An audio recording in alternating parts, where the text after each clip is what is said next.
So today's stream was about monarchy and the current political situation here in America in the light of the last week of political events. And there's a Protestant, I believe is a Pentecostal, that showed up in the chat. He shows up from time to time. And first off, the Orthodox Christian position of the ideal government is monarchy in symphonia with the church. So it is a Christian monarch that submits himself to the Church of Christ. And this gentleman brought up an objection. He said in 1 Samuel, God clearly doesn't like human monarchy because the people of God request one, and he is dissatisfied with that. He's saying it that they're rejecting him and they want a man to lead them instead. The Orthodox interpretation of this passage is that it wasn't monarchy that was bad, that their desire for monarchy was bad, but because their reasons for desiring monarchy were they wanted to be like the pagan nations around them. They wanted to put their trust in a monarch instead of God. But there's no contradiction in putting your trust in God and having an anointed monarch that God appoints and that leads your nation. There's not a contradiction. But if you are having a hard heart and you want political power, and you want to be like the nations around you, that's what dissatisfied the Lord. That's a basic understanding of that passage. And it's a pretty common misinterpretation to say that, oh, God hates monarchy, human monarchy is bad, democracy good, because of that misinterpretation. And then this got into I made the analogy that it's similar to in the garden, Adam and Eve they had an ordinance to fast, to not partake of the fruit of the knowledge of good and evil. The Orthodox understanding is that eventually Adam and Eve would have been mature enough and they would have had the ordinance to be able to eat the knowledge from the tree of the knowledge of good and evil, and that this was in God's plan. Similarly, the incarnation was always in God's plan. It wasn't, oh, shoot, they ate the fruit, they messed up. Jesus has to become one with the creation now. That was always the plan. So Adam and Eve were told not to eat of the fruit. They're not ready, but one day they will be. It wasn't never eat of this fruit. It was not now. Similarly, I was trying to make the parallel that, in Genesis, Abraham is promised that his seed will be like the stars. They'll be numerous. And he says that there will be kings, earthly kings, in his bloodline. If human monarchy, having a human monarch lead your nation, is evil in the sight of God, why would God promise that?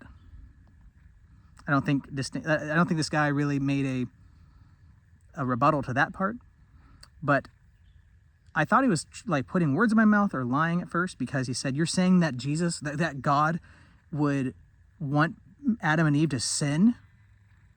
And I was like, I never said that. And I think it was because I'm trying to rationalize, why would you think eating of the knowledge of good and evil when you've been permitted to would be a sin? Because that's what he's saying. He's saying that eating of the tree of the knowledge of good and evil is a sin.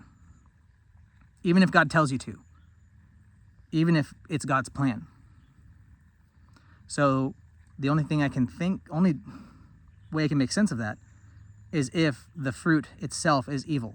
That eating of the fruit is evil. But this is obviously pre-fall. This is when creation, sin and evil hadn't entered the world yet. So you have to make the conclusion, I think, that the fruit itself is evil, that God created it evil, and therefore God is the author of evil. And we just don't believe that. We don't believe that God created evil. He's not the author of evil. God is not evil. If God is the author of evil, then God is evil. And I don't think that this Protestant would say God is evil, that he worships an evil God. But that, to me, seems like the logical conclusion of what he's saying. And it's interesting. It's just an example of a Protestant who is sincerely wishing to follow Jesus Christ, to follow the leading of the Holy Spirit, and be a Bible believer and follow what's in the Bible, but directly rejecting Christianity, rejecting the leading of the Holy Spirit. And I think he would have to end up saying that God is evil. And that all started because of the rejection. A tree limb just fell or something. Because of the rejection of the union of church and state under a monarch. So, I mean, it's a little strange that the talk about politics could open this can of worms of having to conclude that God's evil. Because I feel like a lot of Protestants could say that, I don't see what's wrong with a monarchy. I grew up with democracy or whatever. Maybe it's a good idea. I mean, there's been lots of monarchies. There's monarchy in the Old Testament, King David.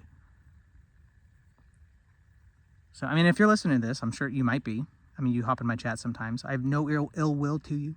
I think what you said was kind of dumb. I don't think you're lying. I just think that you have these false interpretations, these false starting points, because you don't have the fullness of the faith, obviously. But yeah, that's basically the thoughts. I just kept thinking about that after the stream. Let me know what you guys think. Bye.